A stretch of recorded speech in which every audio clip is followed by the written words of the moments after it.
Hello, everybody, and welcome back to another episode of Marketing Inc. My very special guest today is Miss Marley Jaxx. She is a speaker, a video expert, and she is going to be sharing some amazing tips with us today. So thank you so much for coming on, Marley. Hello, thank you so much for having me. Love seeing you again.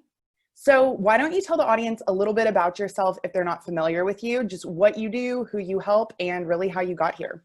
Yeah, my name is Marley Jaxx. I started off as I was a dental hygienist, and I did some social media stuff on the side. And then from there, started doing video marketing. I started making videos for myself so that I could get more visible, get more clients for my social media, a little side business. And it really started to take off.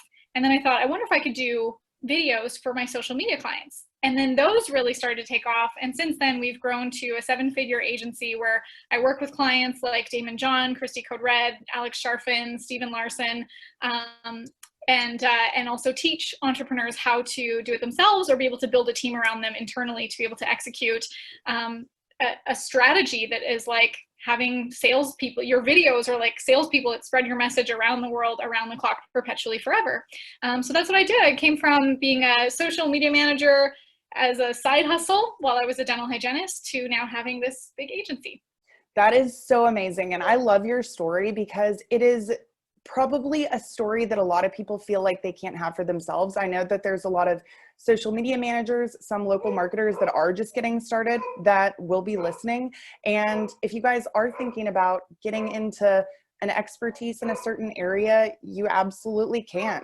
So I'm sure that you've worked countless hours honing your craft. It's definitely not an easy thing, but Marley is one of the very best in the business. And this is going to be really exciting to talk to her today to hopefully share some tips about these big names that she's worked with, also the stuff she does personally, and how you might be able to implement similar things in your own business. So why don't you talk a little bit about simply why video is important right now? When you look, when we consume content ourselves, we have these phones attached to our hands. Like we're consuming content when we're in line at the grocery store, when we're walking across the street. And what are we consuming? Like a lot of it is video content, whether it's like silly little viral videos or our friends or our parents or cousins, whatever, on Facebook Live, talking about what they're doing, Instagram stories, TikToks, like video content is everywhere. And if you're not where your audience is, where do you think your business will be a year, 3 years, 5 years from now? Because video is just going to evolve. It is the most consumed content and a lot of the most produced content. Like if you also look at the past, like families used to hover around their radio stations to be entertained, and then color TV, and then these TV shows. And now we have like Netflix and Facebook and Instagram, just being able to be entertained and educated every single day, no matter where you are. So video being such a consumable and easily consumed piece of content, you need to be able to create what your audience is looking for on the platforms where they're hanging out. Absolutely. And so obviously the last couple of months, COVID, lockdown, and a lot of local businesses were seriously affected. A lot of businesses that just relied on walk-in traffic, people, sharing word of mouth, these different things that may have worked for them for some time. And then all of a sudden they have no access to them. So when you say it's important to be where your audience is, I really hope all of you that are listening or watching today have really seen that to be true, maybe for the first time in your life. I know a lot of our clients, they've said, this is where everyone is, especially our newer students that started right before this happened. It was kind of perfect timing because they weren't in those places. And this is the only places that they were able to reach their audience. So it's so important. And I just can't stress enough the importance of video, especially with the ad strategy. So the first thing I would probably ask you, because this is something that all of our clients and all of our students struggle with, is simply creating video content.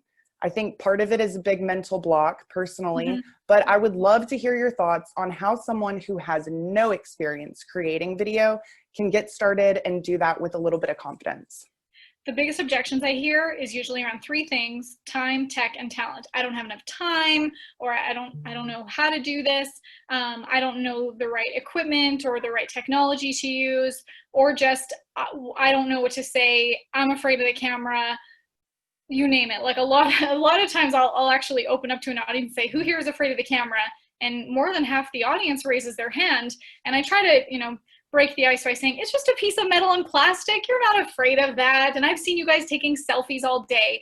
But really, like, let's be real about what is the fear. It's the fear of stepping out of your comfort zone. It's the fear of are people going to judge me? It's the fear of like, am I going to fall flat on my face? And you know what? If you do, get back up, keep doing it. Like really, the experts, the people that you see who are doing it weren't born experts. They had to start from square one. So for people who are like, have those objection, time, tech, and talent, let's look at time. Okay, this is something that gives you a return on your investment, instead of like, creating something and then it just dies in the algorithm. Yes, Facebook Lives don't last forever, but when you use this content for YouTube and then pile on like Facebook Lives, Instagram stories, I have a concept that I teach called the visibility ladder, where you use different platforms and different types of video content to ascend your audience through different levels of intimacy. And when you use this strategy, you have content that is continuously bringing you a return, where you can own attention instead of just rent attention, the same way with real estate. Like instead of putting money into a house that you can rent and you're not seeing that money back, like this is an investment. This is real estate on the internet, that your time, you get attention from. Technology, I mean, we all have smartphones and they all have cameras on them. Like you don't have to overdo it thinking I need this amazing expensive camera and a production team and an editor and all these things. Like, sure, I absolutely advocate for outsourcing when you can, because I think that everyone should work in their zone of genius and be able to delegate the rest. But when I started, it was me in my basement with a stack of books, and I propped up my smartphone and I used a lamp with no lampshade.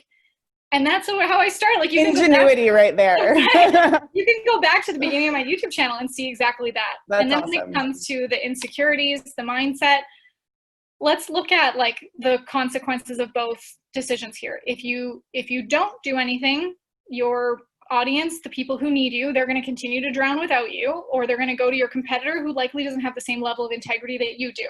They need someone like you. And it probably would suck to look at them going to someone else when you know that you could have served them at a higher level. The other thing is to look at, like, imagine the people that have influenced you in your life, the people that you're like, I'm so glad that I read that book. I'm so glad that I watched that show or saw that movie or something that just, it changed your life. Imagine if that person didn't get over their insecurities to be able to create that for you. Like, imagine if there was no Tony Robbins or Oprah or who, you name it. There are people waiting for who you are meant to become. That is so powerful. Wow. You just really said a mouthful there. I love it though, because when you really think about it, if you choose not to do this thing and help your audience, which every single local business, you guys have a purpose. You have a group of people who need your help. Otherwise you would not be in business. So do you want those people to know about you? But also, I'm sure you have information that can make their life easier. Sometimes it is about your products and services. Sometimes it's similar, but you're still able to share that with them and truly help them out. So I totally agree. Thinking about that end consumer has to be the motivation to get you over that mental block sometimes, just knowing that they really are out there waiting to hear from you. Yeah. So in terms of different types of video content, you mentioned using these different platforms. For local businesses, is there a certain platform you would suggest? Is there a certain type of video that they start with? I think it still depends on the business and their demographic. Like if I'm speaking to middle-aged women and it's maybe content about food or cooking or home stuff, then maybe I'm going to look on Pinterest, maybe I'm going to look on Instagram, Facebook. I mean, a lot of these platforms can still reach everybody, yes. But where is your audience? That's what I'm looking at first. Like there's really no one size fits all. Are you doing paid advertising? Is that easier for you in Google ads? Is that easier for you in Facebook ads? It's totally unique to the demographic. So when people are starting their video content or starting just content in general, is first to look at where is my audience? And you might have to test and check, and there's nothing wrong with also dabbling and learning where am I getting more traction and then doubling down on that. There's nothing wrong with being able to test in a few areas and then seeing this worked, this didn't, and not that you have to abandon what didn't work as well, that there can still be growth there. So what I recommend is, like, when you're first starting, I love YouTube because YouTube is a search engine, not a social media platform, Mm-hmm. meaning that people can find this content for years to come. Like not just like a Facebook Live where maybe it lasts a day, maybe two, unless you put some ad spend into it to have it continue showing up on the timelines. Not to say that Facebook Lives are not like they're, so I do Facebook Lives very frequently and it's important for me to be able to connect with my audience, but I do that knowing that this content will disappear and I'm just going to have to keep doing it again. Mm-hmm. But YouTube, when you use it as a search engine and you create titles and you make these videos based on how people are searching, you can have content that people are going to be able to find years later. I have videos from 2016 that people are still finding because they're typing into the search what they're looking for, and my video comes up. I give value, I teach in that video, I entertain and educate, and then I say, click the link below for my freebie, lead magnet, whatever kind of offer you can give them that then gets them into your community. So then they're on your email list and you can nurture them with emails. You can invite them to come to your Facebook groups or your Instagram or wherever else you want to keep them. So I like working with the foundation of YouTube, knowing that that content is going to serve me longer than just the day I created it. Yeah, I totally agree with that. It was so interesting because sadly I've not paid nearly enough attention to my YouTube channel. It's been like on my to-do list forever. But I had a webinar that I did in 2018, and a couple of months ago I got an $18,000 client from that video. I did nothing. I mean, it's just sitting there, you know, Right. and that's exactly what you're talking about. The challenge that I've seen local businesses face with YouTube is, how do I ensure that a good amount of the traffic could come from my local area, since I can only serve that finite group of people? What would you tell them? Good question. And that's where you do want to have a little bit of knowledge of SEO, search engine optimization. And sometimes people will get a little tense with that word because it sounds like I'm about to teach you algebra. No, absolutely not. But when you can use tools like TubeBuddy, T-U-B-E Buddy, like YouTube, TubeBuddy, keywords everywhere, you can do a little bit of keyword research to see what are people searching for. So if I'm looking for, let's say, a local plumbing company, I'm not just going to create a video like how to, I don't know. I used to work for a plumbing company. We Fix did, fix a leaky faucet. there you go. How to fix a leaky faucet. I'm not just going to do that because that's very broad. I want to put something about the location in the title there too. So whether it's like San Diego or even a neighborhood, and then in the tags, in the caption, in the description, you can reiterate the location that you're from so that YouTube, when they see this video, gets a snapshot of, this is a plumbing company from this location that serves these neighborhoods. Not that we want to like keyword spam it with like all the neighborhoods or anything, but it gives YouTube the idea. And there is also in the advanced, you can actually set a location for this video so that when people are searching again for that location, it'll come up there instead of just being like worldwide. Because yeah, absolutely. It would be great to go viral, but when I'm just trying to serve this city, I don't need someone on the other side of the world finding this video. Great advice, seriously. And that's, you know, kind of another challenge that we've seen people have with Pinterest. It's like you can get great traffic, but unless you really know how to refine it location wise as a local business, you know, that's the only way it's going to serve you. So make sure that if you are doing those things, that's something you pay really close attention to. Yeah. So in terms of the topics that you've seen work best, or maybe the, you know, the delivery of the video, what have you seen work well for a local business? Is it standing in front of the camera and talking, or is it something different, a demonstration? Like, are there certain styles that you have seen really succeed over others? It depends on the platform again. So for YouTube, it's fun if you can just, it's totally fine to just be standing in front of the camera, demonstrating, teaching, maybe having some stuff in the background where you can show some visual. YouTube really does like polished, produced content. So it's important to appear professional, but in the content of that to still have those personal aspects, whether you're sharing a story or you're introducing to members of your team, because people connect to people.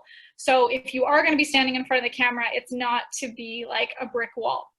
I also really like on Facebook Lives or Instagram stories where you can be a little bit more behind the scenes and you can show, you know, hey, here's what we're doing in our office today, or here's something fun that we had it going on out in the community. The most important part of it though is to have a message that resonates with the audience, that really people are watching and they're like, I love this company. I love the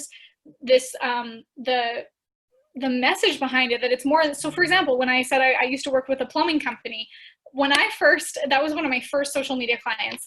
And to be honest, I was like, oh my gosh, this is going to be so boring. Like, what do I know about leaky faucets and furnaces and Mm-hmm.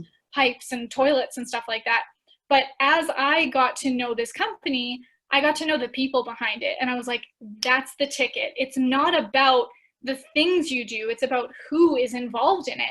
And then we made sort of like funny characters. There was this one guy that he could do impressions really well. So he would put on an Australian accent and he'd become Plumber Dundee. And he would do these funny videos where he's like under the sink and he's showing, he's in the plumbing jungle is what he called it. And so he's showing, he's demonstrating, but he's adding humor to it.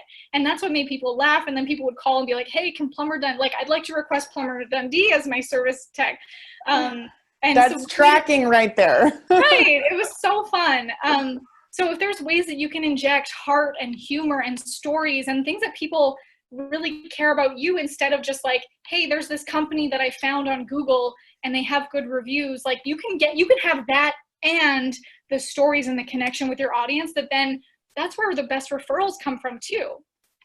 Absolutely. And so that is really why being in your videos or having the people in the company be in the videos is so important. That's kind of a thing that I get quite a bit, because when we bring people on or have them as students, we have certain videos that we're instructing them to create, and they'll ask, is it okay if I hire a company to do this video for me, and, hire someone to say this? And while, I guess it's better than nothing, who is that person? Yeah. No one knows that person. It is just really like a person in another country, most likely, with the green screen behind them, and it looks great, but it also looks a little too polished, in my opinion. I think it's best when that personality is there, because man, there's competition in every business, in every industry, and sometimes you or your people are the only thing to really set it apart, especially if it is something that's more like a commodity.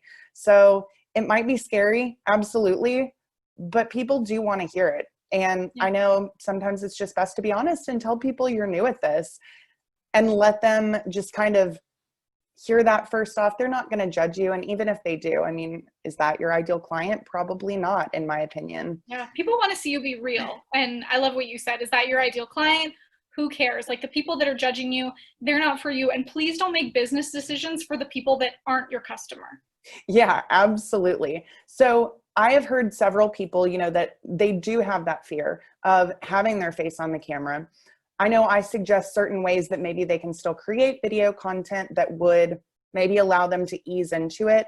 Have you seen any videos, and I guess we'll talk more about social media specifically, where somebody, their face does not have to be in the video, but you've still seen it work pretty well?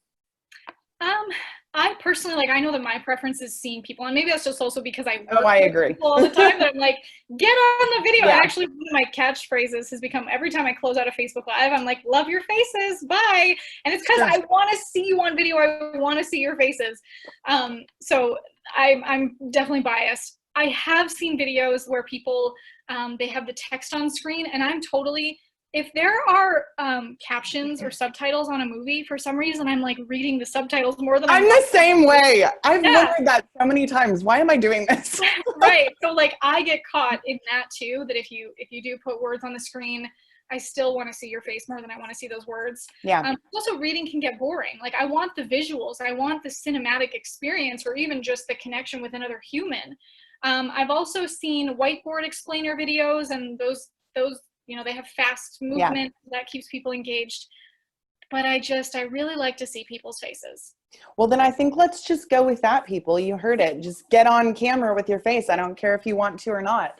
But truthfully, that really is how I think it has to be sometimes. You just get over your fear by doing it, and you're never going to get better by not doing it. So Amen. When she said video is the fastest growing medium, she's not lying. It's not going anywhere, and you really are. I don't consider you behind if you've never started. You still are in this prime time of, I think, kind of like a business technology revolution in a lot of ways. After COVID and people started working from home, it forced a lot of businesses to advance technologically. And so you're not alone if you're just now trying to figure some of this out, but you will be behind if you wait much longer. So no time like the present. In terms of what you have seen for someone who maybe has a message that they want to share, but they don't necessarily feel like that they're a speaker, that they can just, say it all and get it right. Is there a way for them to organize their thoughts more clearly or feel more confident delivering that message? Definitely. I have a few ways that I recommend people get started.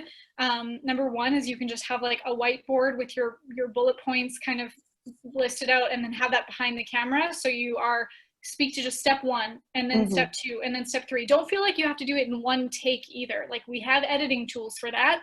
And you don't have to get it all in one, because really, even me, that I've been doing videos for a long time, I've spoken on stages, I don't get it done. I'm not a one-take wonder, and that's a lot of pressure to put on anybody. The second one is also, like, I like to, if I'm filming by myself, I always imagine who I'm speaking to, because I mean, I can speak to an inanimate object, but if I also know that there's a human behind it, that gets me more excited. So I think of that, but then also it does help if I do have a human in the room while I'm filming. So whether it's like your mom, your best friend, your spouse, your kids, if you can have them maybe even ask you the questions to pull that message out of you, and then you edit it together after, that can be another idea. Lastly, you can also just script out your content word for word and use a teleprompter. And there's tons of teleprompter apps for your phone, your iPad. You can purchase a teleprompter for a couple $100 or even less on Amazon. And it's, you know, if you want to have it word for word, that way you know you say every single thing. It does take some practice to be good at reading a teleprompter. That's a whole other skill itself, because you don't want to look like you're reading on camera. People won't trust you as much, but it's totally possible. Yeah, and I think those are all such great suggestions. Like, I think most people assume that when they're watching someone that does say everything smoothly, that it was one take, or that they weren't using any visual cues, but that's most often not the case. For me, I typically always use just a piece of white paper with a big bold Sharpie, and I do bullet points. Try and put it like behind that camera so you don't look like you're like looking to the side every 5 minutes. But sometimes that's all you need. And I guess knowing your content, like knowing what you want to say before you start recording, is definitely the goal. Because if you're confused, you need to have those notes. I would just practice as well. Are there any other like unique little tips or tricks that you've ever learned about recording videos that you think would be helpful? Before you turn the camera on, and we hear this all the time on social media, or Tony Robbins talks about it a lot, like, get into state. You think of like, you know, putting on some good music that gets you excited, or if you need to take a walk outside, or if you need to talk to someone that like really amps you up or motivates you, or maybe you need to watch a motivational video, like what is going to get you into that zone so you're like, I'm ready to do this. Because a lot of the time too, when you get on video, you need to keep your energy super high. And that's why also filming can be really exhausting. Yeah. You know how they say like the camera adds 10 pounds? Like the camera also can diminish your enthusiasm. So when I'm filming, if I want to come across like I'm at a 10, I gotta be filming at a 12. Yeah. When I was in radio production, when we would film, we would record voiceovers for commercials. I thought it was so weird that every time they wanted me to record a voiceover, they had me be like extra enthusiastic, and I thought it was so weird. Yeah. But it's because through the radio it comes and it totally sounds normal, even though I felt like it was overperforming. So sometimes it might feel like that, and of course don't overperform that you look like crazy like Pee-wee Herman or something, but consider like, where does my energy need to be to get across this message? And if you need to create like an alter ego, you think of, do you guys know who's, like, for anyone listening, who's Sasha Fierce? Oh, Beyonce, of course. Beyonce. So Beyonce has this alter ego that before she steps on stage, she turns on this fierce female personality that she can give it her all, and she becomes this like sexy woman who can just perform the way that we see her do. And so she created that alter ego to step into. And if you need to create that for yourself, and it's not, let me also preface this, that this isn't about faking it till you make it. It's just about really stepping into the attractive character that you already are, and having those characteristics and mannerisms just come alive, that you can like snap your fingers, turn on a light switch, that you're like, I'm here, I'm arrived, let's do this. Marilyn Monroe did the exact same thing. There's this story of her in Grand Central Station. It's packed with tons of people, and she was just walking around like normal because she was Norma Jean. And she says to her photographer, do you want to see her? And she does nothing, like no change in her clothes or her appearance. Like she just snaps her fingers, and with a little like fluff of her hair and change in her body language, she becomes Marilyn. And then she gets swarmed by all these people who moments earlier didn't even notice her. And all she did was decide. So if you can do that when the camera turns on, that's going to be the most powerful thing for you and your audience. Yeah, I think that is a powerful message. And I mean, if it sounds like the camera makes you fatter and less enthusiastic, it doesn't mean that you're not going to look great on camera. It means you just need to be a tad more aware than you would be in everyday life.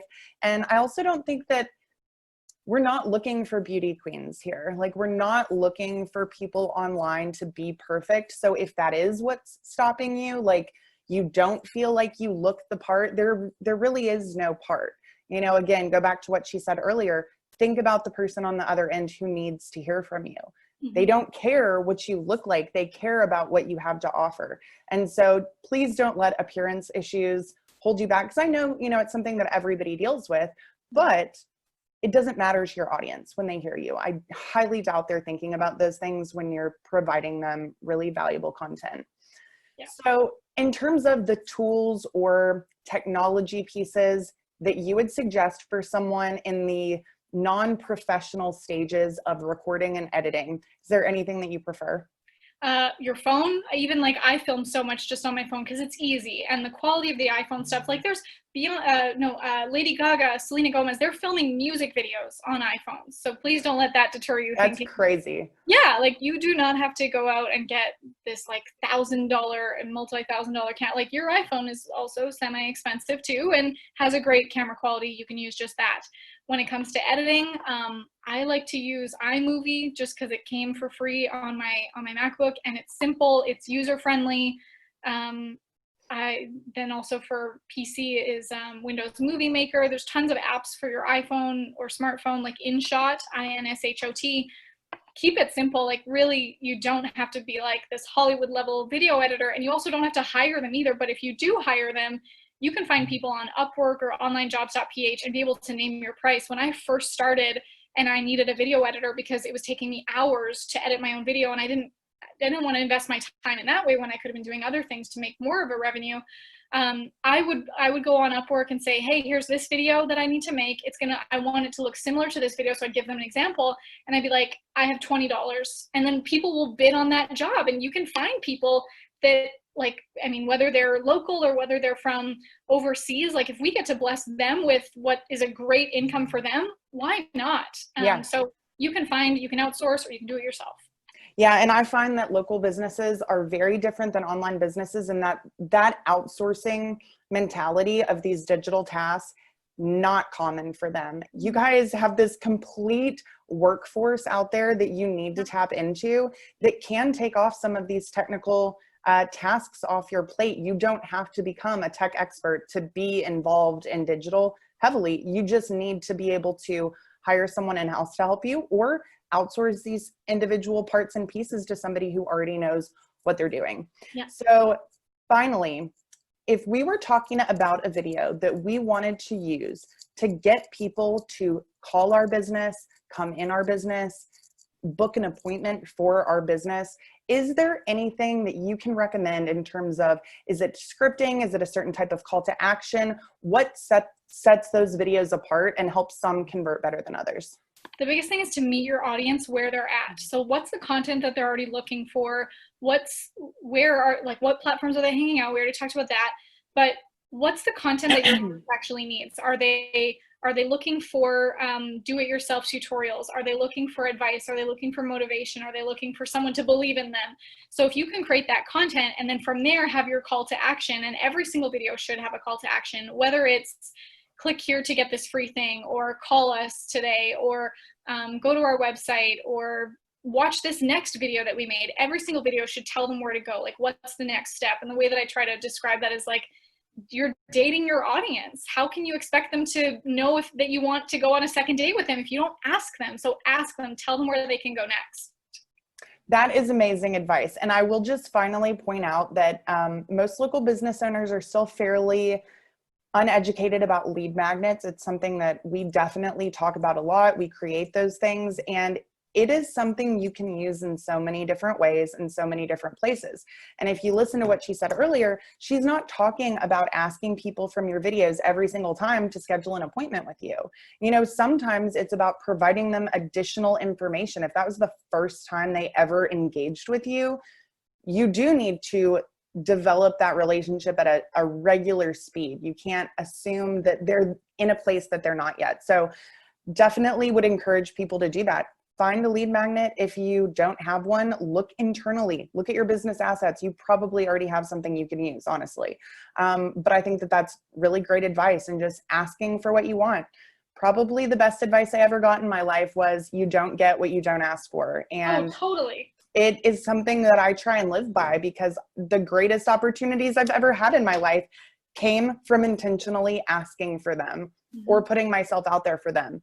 And sometimes people want a magic pill, but it's really that easy a lot of the time. So this was amazing. I'm sure we could go on for so much longer. There's so much to cover where video is concerned, but we only have a short amount of time today. And I think that based on what you heard, you probably have a lot of work to do from this short segment of time. So Marley, where can people learn more about you? What can you help them with? Tell them, where to go next. Yeah, well, I would love for people to subscribe to my YouTube channel, youtube.com/Marley Jaxx. I give lots of free advice and tutorials and trainings there. So even for any local business, this can apply to you and help you to be able to grow your online content strategy so that can turn into scaling your audience and your ROI.